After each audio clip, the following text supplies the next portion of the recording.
Olá, pessoal! Hoje faremos a correção da nossa A2 do primeiro trimestre. A primeira questão diz o seguinte: viajar de avião pode não ser confortável. Uma das razões é o pouco espaço existente entre as poltronas, o chamado seat pitch. A ANAC classifica as poltronas das aeronaves de acordo com a distância entre seus assentos. No entanto, para fazer essa classificação, a inclinação das poltronas não é considerada. Suponha que a aeronave cuja distância entre as poltronas seja, então, de 74,6, essa distância, e que a medida do comprimento do encosto seja 72 centímetros. Então, do encosto, 72 centímetros. Quando a poltrona da frente se inclina 30 graus em relação ao eixo vertical, eu quero saber o espaço entre os assentos, né, que diminui. E aí eu quero saber a distância entre o topo da poltrona inclinada e a poltrona de trás. Essa distância entre A e B é o que eu quero saber. Para tanto, eu chamei de x essa distância aqui, né, oriunda da inclinação de 30 graus.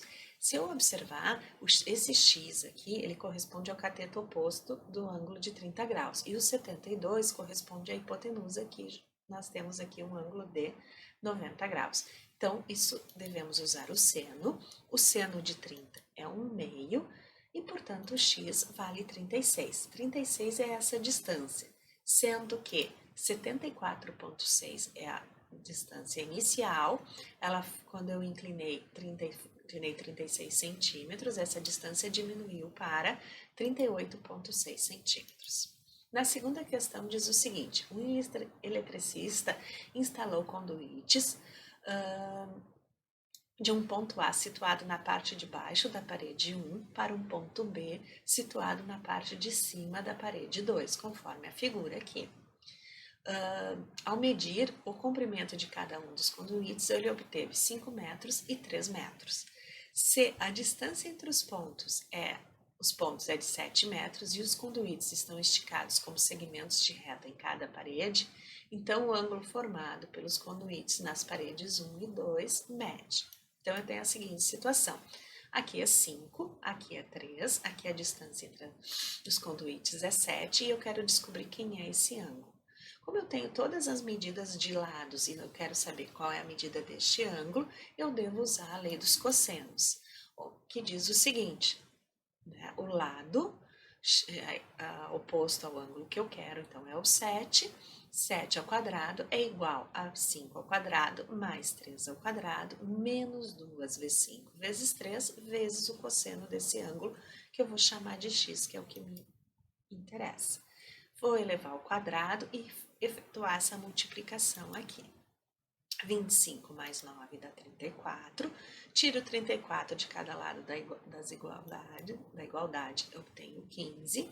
Vou dividir tudo por 15 e depois eu vou dividir por menos 2 ambos os lados da igualdade. Vou ficar aqui o cosseno do ângulo que eu quero vale menos 1/2. E aí, lembrando do ciclo trigonométrico, o cosseno vale menos 1/2 para o ângulo de 120 graus. Está aqui. Determine o valor da expressão. Para que eu possa determinar o valor dessa expressão, necessariamente eu tenho que encontrar a primeira determinação positiva de cada um dos arcos, a começar pelo 19π/4. Eu vou separá-lo em duas frações, onde a primeira representa o número de voltas e a segunda, que corresponde ao resto, é a primeira determinação positiva. 19 não é divisível por 4. Um valor anterior ao 19, né, inferior ao 19, é o 16. 16π é divisível por 4, que dá 4π, isso corresponde a 2 voltas. E o resto, né, o que falta aqui no 16 para completar o 19, que é o 3π sobre 4, é o que corresponde à primeira determinação positiva. Farei mesmo procedimento, né, para o seno de 17π/4, que vai separar em 16π/4 mais π/4. O 1980 eu vou dividir por 360, que dá 4 vezes, e sobra 180. O 180, que é o resto, corresponde à primeira determinação positiva. E o 29π/6 também vou dividir separá-lo em duas frações, né? 29 não é divisível por 6, 24 é divisível por 6 e sobra 5 aqui para fechar os 29π sobre 6.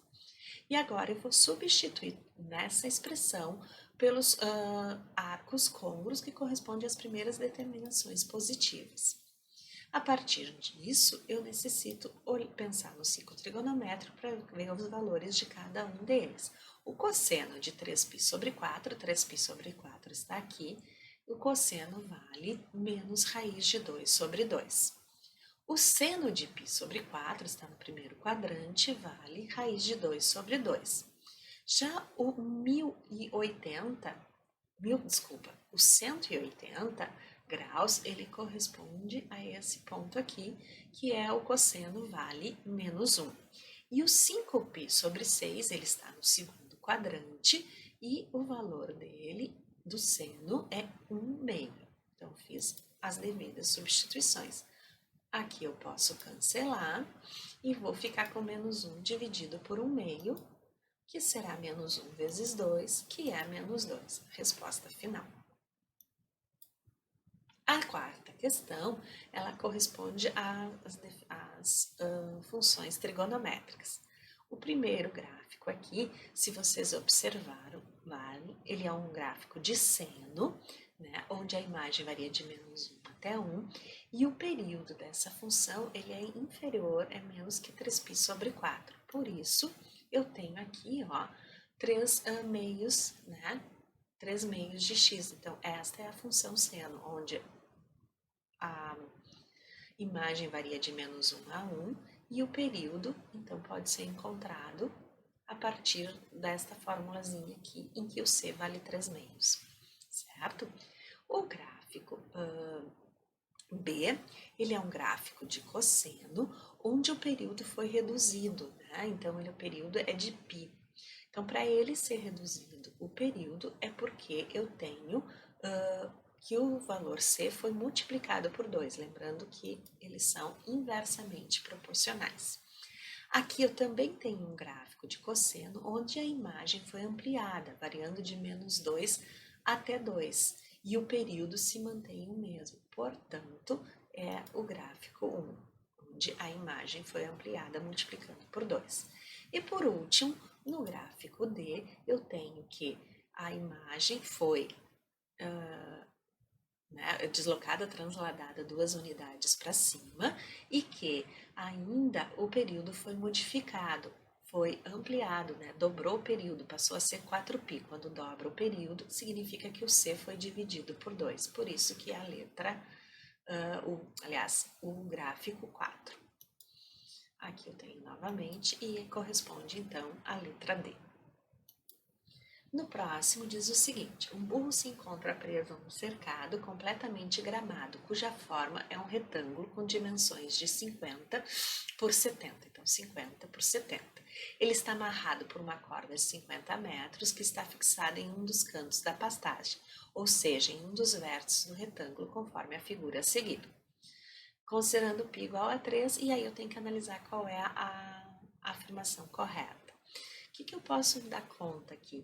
Que o que ele consegue pastar, né, corresponde a 1/4 de circunferência. Então, o primeiro passo, como aqui fala a área de alcance, o burro vai alcançar 50% da pastagem, e todas, né, eu falo em perímetro, né, o perímetro não é aqui 50 e 70, se a gente somar dá 120, dobrando dá 240, então aqui não é e também não, eu tenho que pensar nos valores da área.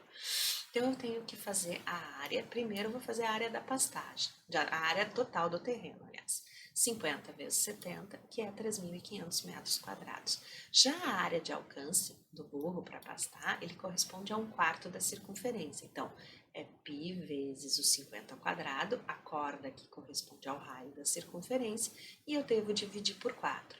Vai ficar 1.875 metros quadrados, substituindo o π por 3. Portanto, a área da pastagem de alcance do burro é inferior, né, é menor que 2.000 metros quadrados. É a letra C.